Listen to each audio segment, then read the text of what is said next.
안녕하세요. 광화문 금융로입니다. 이번 시간에는 바로 그저께 상장한 킨덱스 G2 전기차 N 자율주행 액티브 ETF를 소개해 드리려고 하는데요. 우선 총평부터 말씀드리면 현재까지 국내 주식시장에 상장한 전기차 관련 해외 ETF 중에서 가장 균형감 있게 미래차 관련 산업에 전반적으로 투자를 하는 그런 ETF이고요. 그리고 제가 생각했을 땐 상장 타이밍도 나쁘지 않습니다. 제가 이렇게 생각하는 이유와 투자 포인트를 다뤄볼 텐데요. 영상 보시기 전에 좋아요와 구독하기 그리고 알람 설정 부탁드립니다. 전기차, 자율주행차, 공유차, 커넥티드카 산업은 가장 대표적인 미래차 산업이고요. 이런 산업들이 전 세계적으로 빠르게 확장을 하고 있죠.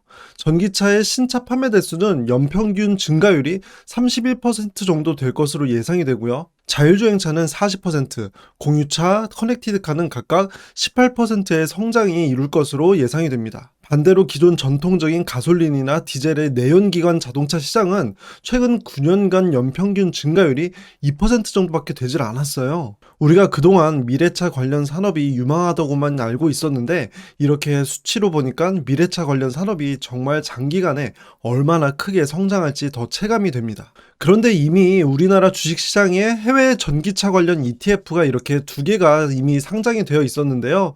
저는 개인적으로 이 두 ETF는 각각 조금씩 아쉬운 부분이 있었어요. 예를 들어서 타이거 글로벌 자율주행 전기차 ETF 같은 경우는 이름 그대로 글로벌 자율주행과 전기차 관련 기업에 투자를 하지만 어떻게 보면 전기차 시장에서 가장 큰 중국 관련 기업들의 투자 비중이 적었고요. 반대로 차이나 전기차 ETF 같은 경우는 가장 큰 전기차 시장인 중국에만 투자를 하는 것이 장점이 될 수도 있지만 동시에 변동성이 너무 큰 것이 단점이기도 하죠. 그런데 오늘 소개해드리는 킨덱스 G2 ETF는 이 두 ETF의 장점은 취하고 또 부족한 점은 보완하는 ETF입니다. 이에 대한 상세한 내용은 뒤에 보유 종목을 설명해 드리면서 상세하게 말씀드릴게요. 우선 이 ETF의 주요 현황부터 살펴보겠습니다. 상품 이름은 킨덱스 G2 전기차 N 자율주행 액티브 ETF이고요. ETF의 이름에 이렇게 액티브가 붙으면 지수를 그대로 추종하는 ETF가 아니라 지수를 초과하는 수익을 목표로 하는 ETF예요. 그리고 ETF의 이름에 이렇게 킨덱스가 붙어 있죠. 킨덱스가 붙은 ETF는 한국투자신탁운용에서 운용하는 ETF이고요. 2월 15일 그저께 상장을 했습니다. 비교 지수는 US 차이나 전기차 지수를 따르는데요. 뒤에서 어떤 기업에 투자하는지를 보면서 이 지수의 특성에 대해서 감을 잡아 볼게요. 그리고 중요한 포인트 중에 하나가 총 보수인데요. 총 보수가 연 0.29%로 아주 저렴한 수준이에요. 예를 들어서 이 ETF와 비교 대상이 되는 타이거 차이나 전기차 ETF나 타이거 글로벌 자율주행 ETF의 총 보수는 0.49%거든요. 그러니까 0.29%면 아주 저렴한 수준이라고 볼 수 있고요. 물론 여기에 기타 비용이 더 붙어서 총 비용 전체는 달라질 수 있지만 킨덱스 ETF 같은 경우는 제가 S&P 500 ETF를 출시를 할 때도 다른 ETF보다 공격적으로 더 저렴하게 보수를 책정해서 제가 소개를 해드린 적이 있었어요. 이런 면에서 보면 킨덱스 ETF 자체가 저렴하게 보수를 책정하는 그런 방향이 참으로 저에게는 호감으로 다가오고요. 앞으로 우리 개미 투자자들이 좀 더 마음 편하게 이런 ETF에 투자를 할 수 있도록 총 보수가 더 저렴한 ETF가 많이 출시됐으면 좋겠습니다.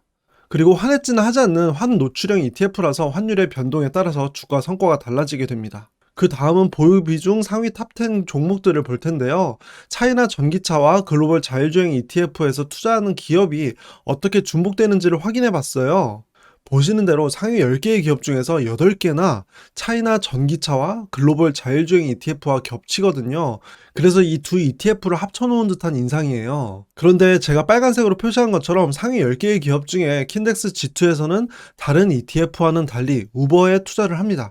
우버는 공유차 서비스를 하는 기업인데요.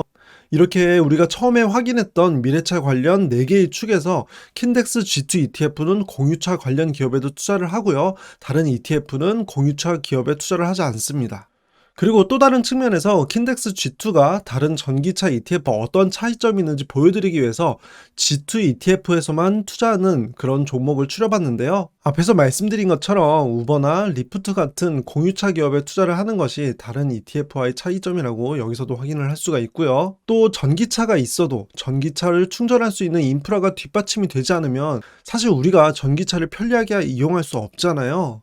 그렇기 때문에 이런 충전 인프라도 전기차 시장에서 참 중요합니다. 킨덱스 G2 ETF는 다른 ETF와는 달리 이런 블링크나 차지포인트 같은 전기차 충전 관련 기업에도 투자를 하는 것이 하나의 특징이에요. 그리고 자율주행을 하기 위해서는 무엇보다도 자동차의 뇌 역할을 하는 반도체도 참 중요하죠. 이렇게 AMD나 텍사스 인스트루먼트 같은 반도체 관련 기업에도 투자를 하고요. 또 여기 보시면은 아마존이 있어요. 보통 아마존이라고 하면 유통회사로 많이 알고 계신데요. 사실 아마존은 오래전부터 자율주행 관련 기업에 지분 투자를 해왔어요. 그래서 이렇게 자율주행 관련 기업으로 분류된 것을 확인할 수 있고요. 이에 대해서는 뒤에서 좀 더 확인해 보겠습니다. 그래서 종합적으로 보면 이렇게 미래차의 큰 4개의 꼭지라고 할 수 있는 전기차, 자율주행, 공유차, 커넥티드카 전반에 걸쳐서 투자를 하는 ETF라는 것을 다시 한번 확인할 수가 있습니다. 기존 전기차 ETF가 갖고 있는 리스크가 상대적으로 적은 편이라고 생각을 해요. 예를 들어서 차이나 전기차 ETF 같은 경우는 100% 중국 전기차 기업에만 투자를 해서 중국 비중이 100%인 점이 리스크라고 볼 수가 있고요. 그래서 최근에 이런 흐름만 봐도 변동성이 매우 크죠. 그래서 이게 투자할 때 약간 꺼려지는 그런 측면이 있습니다. 그리고 글로벌 자율주행 ETF 같은 경우는 제가 예전에 한번 리뷰를 해드린 적이 있었는데요. 이 ETF는 완성차 기업 비중이 좀 높은 편이에요. 다양한 완성차 기업에 투자를 하는 것이 장점이 될 수도 있지만 어떻게 보면은 너무 많은 완성차 기업에 투자를 하는 거 아닌가? 이런 생각이 드는 측면도 있었거든요. 그런데 사실 이들 중에서도 어떤 기업은 전기차로 잘 전환해서 살아남을 수 있고요. 또 어떤 기업은 그렇지 않을 텐데요. 그런 면에서 조금 더 필터링을 해서 핵심 기업에만 투자를 하는 것이 좀 더 낫지 않나 이렇게 판단을 합니다. 그런데 이 G2 ETF는 어떤 전기차 기업이 살아남아도 수혜를 받을 수 있는 전기차 충전소 관련 기업에도 투자를 하는 것이 개인적으로 장점으로 보이고요. 그런데 아마도 전기차 충전소 관련 기업이 생소하신 분들이 많을 것 같아요. 기존 ETF에서는 이런 기업에 투자를 잘 하지 않으니까 이 전기차 충전 관련 기업에 대해서 좀 더 알아볼 필요가 있을 것 같습니다. 그래서 가장 대표적인 기업인 차지포인트에 대해서 제가 소개를 해드리려고 하는데요. 차지포인트는 북미 전기차 충전 네트워크 1위 기업이에요. 시장 점유율은 전체 전기차 충전소 기준으로는 점유율이 이렇게 60%나 차지를 합니다. 거의 독점이죠. 그리고 전기차 충전소는 레벨 1부터 레벨 3까지 있는데요. 레벨 2가 가장 대중적으로 많이 쓰일 것으로 예상이 되거든요. 레벨 2 충전 포트수 기준으로는 북미 점유율이 70% 이상으로 더 높아져요. 그런데 이렇게 점유율만 볼 것이 아니라 그렇다면 지금 전기차 충전소가 많은 건지 적은 건지 지금 적어야지 앞으로 많이 생길 걸 기대하고 투자를 해볼 수가 있는 거잖아요. 그렇기 때문에 이걸 한번 확인해 볼 필요가 있어요. 그래서 이에 대한 내용을 상세하게 확인해 볼 텐데요. 그런데 이 차지포인트 같은 경우는 지금 현재 북미 위주로 지금 사업을 하고 있기 때문에 그러면 지금 미국 차에 전기차가 얼마나 잘 팔리고 있는지 이걸 볼 필요가 있죠.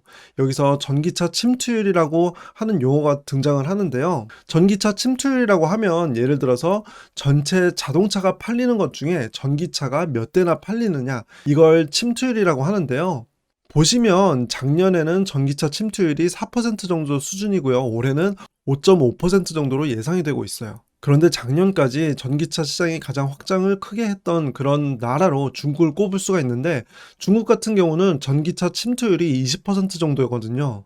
이걸 보면 상대적으로 중국보다 미국이 현재는 신차 판매에서 전기차 판매 비중이 낮다 이렇게 볼 수 있고요. 반대로 말하면 앞으로 성장 가능성은 미국 시장이 더 높을 수 있다 이렇게 볼 수도 있겠죠. 그리고 실제로 2025년에는 전기차 침투율이 미국에서 가파르게 상승을 해서 12%가 되고요. 이게 성장률로는 연평균 48%의 성장입니다. 그리고 바이든 미국 대통령도 2030년까지 미국에서 생산되는 차량의 절반을 전기차로 전환하겠다는 목표를 세우기도 했고요.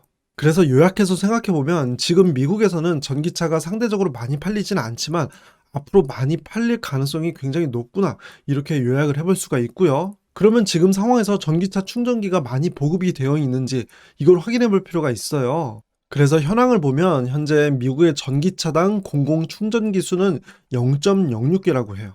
그러니까 전기차 100대가 6개의 충전기로 충전을 하는 거죠. 딱 봐도 뭔가 체감상 좀 적다는 느낌이 들죠?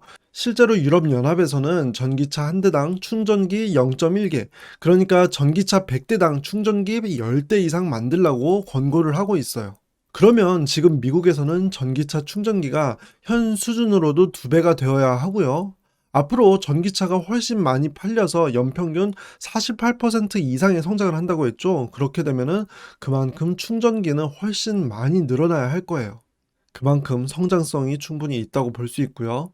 그다음은 아마존이 자율주행 관련 기업이라고 한 부분이 다소 생소하게 느껴지시는 분들도 계실 것 같아서 자료를 준비해 봤어요. 아마존은 오래전부터 전기차와 자율주행 관련 기업에 투자를 했어요. 얼마 전에 실적 발표에서 순이익이 엄청나게 많이 나서 아마존 주가가 크게 급등을 하기도 했는데요. 그건 리비안이라는 전기차 기업에 투자를 한 하나의 성과 때문이기도 했어요. 이거 말고도 오로라나 죽수 같은 자율주행 관련 기업에 지분 투자를 하기도 했습니다. 아마존이 이렇게 자율주행 관련 기업에 적극적으로 투자를 하고 있는 이유는 자율주행으로 배송을 하면 당연히 배송비를 절감할 수가 있겠죠. 그러면 수익성이 좋아지는 거고요. 그리고 또 로보택시 사업에도 진출 준비 중이에요. 어쨌든 일반적으로는 다른 ETF에서 아마존을 자율주행 관련 기업으로 분류를 하지 않는데, 이 ETF에서는 투자를 하는 것을 보면 확실히 폭넓게 이런 자율주행이나 전기차 관련 기업을 편입시킨다는 그런 느낌을 받을 수가 있습니다. 마지막으로 킨덱스 G2 ETF의 투자 포인트와 투자할 때 유의할 점에 대해서 알아볼 텐데요. 우선 계속 언급해드렸던 것처럼 미래차 관련 기업에 폭넓은 투자를 할 수 있다는 것이 좋은 포인트라고 볼 수 있고요. 그리고 상대적으로 낮은 보수가 장점인 ETF입니다. 마지막 세 번째로는 좋은 상장 타이밍을 말씀드리고 싶어요. 현재 이 ETF에서 보유하고 있는 종목들의 상당수가 이미 주가가 많이 조정을 받은 상태이거든요. 이렇게 성장성은 좋은데 주가는 조정받은 상태, 이런 상태가 그래도 매수하기 좋은 타이밍이라고 볼 수 있겠죠. 그다음은 투자 시 유의할 점을 볼 텐데요. 미국 기업들에 많이 투자를 하지만 역시 중국 관련 기업에 투자를 하기 때문에 이 부분이 하이 리스크 하이 리턴이 될 수 있고요. 그리고 액티브 ETF이기 때문에 펀드 매니저가 얼마나 잘 운용하는지도 좀 더 관심을 갖고 볼 필요가 있습니다. 그리고 상대적으로 다른 전기차 ETF보다 안정적인 움직임을 보일 것으로 예상은 하지만, 금리 인상기에 이런 테마형 ETF는 더 변동성이 커질 수 있는 점, 이런 부분도 감안하시고 투자를 하시길 바라겠습니다. 오늘 제가 준비한 영상은 여기까지이고요. 저는 제 영상이 맘 편한 개미님들께 행운을 가져다 드릴 수 있길 바랍니다. 영상 끝까지 시청해 주셔서 감사합니다.